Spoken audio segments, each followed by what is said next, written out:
Avant, on était beaucoup plus, je dirais, axé sur le traitement et l'activité physique ne faisait pas partie des recommandations. Le beau vélo, c'est quelque chose qui a l'aspect peut-être d'un médicament.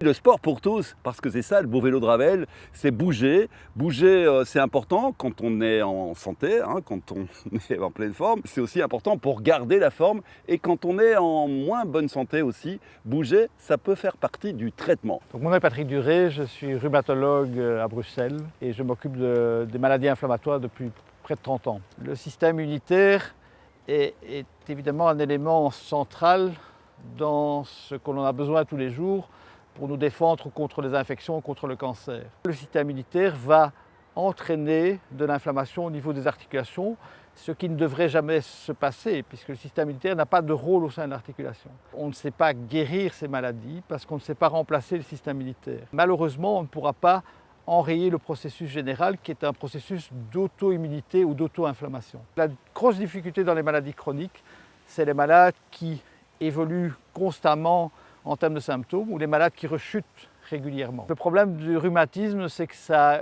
une évocation dans la population générale en disant tout le monde va faire du rhumatisme parce que c'est lié à l'âge. Le rhumatisme peut venir à l'enfance, peut venir chez l'adulte jeune par des processus extrêmement différents que l'usure du cartilage. Il faut un peu expliquer à la population générale qu'il y a différents types de rhumatisme et que certains sont sévères et qu'il faut les dissocier du rhumatisme lié à l'âge qui va survenir chez tout un chacun. Ce sont souvent des maladies invisibles, dont le symptôme sera surtout de la douleur et parfois de l'handicap progressif. Et comme c'est invisible, il faut expliquer simplement que l'inflammation, évidemment, elle peut survenir dans une articulation et qu'il faut évidemment faire en sorte d'avoir ce diagnostic précoce, d'avoir cette prise en charge adaptée et d'avoir un contrôle et des phases de rémission. Les progrès sont là. Heureusement, avec les médicaments, on s'est inversé le long cours de sa maladie. Et je cite toujours l'exemple, c'est qu'il y a 20 ans,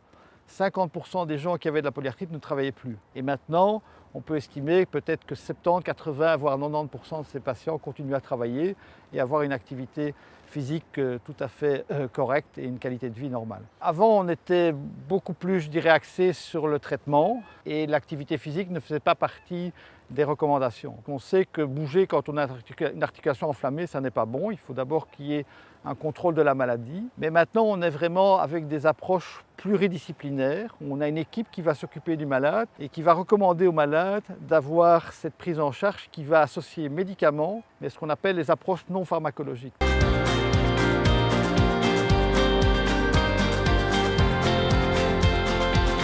Le beau vélo, c'est quelque chose qui a l'aspect peut-être d'un médicament. On fait passer le message qu'il faut faire du sport, qu'il faut bouger. Tous les gens qui font le beau vélo de Ravel le samedi, ils ont leur dose de bien-être parce qu'ils ont fait un effort, ils l'ont fait en groupe, ils l'ont fait dans un encadrement, je dirais, qui les sécurise et qui fait en sorte que le soir, quand ils rentrent chez eux, je pense qu'ils sont plus heureux. Pour moi, tout ce qui est additionnel dans l'impact sur la qualité de vie par rapport à des malades, c'est aussi essentiel, c'est le bien-être de tout un chacun, mais quand on a une maladie chronique et qu'on arrive évidemment à faire des activités de groupe comme le beau vélo de Ravel, je pense que le soir, j'ai vécu ça avec pas mal de mes malades, ils étaient très heureux d'avoir participé, d'avoir pu démontrer qu'ils étaient capables de le faire. Ça, c'est aussi un message extrêmement important. Quand on est amoindri par une maladie, le fait de pouvoir se surpasser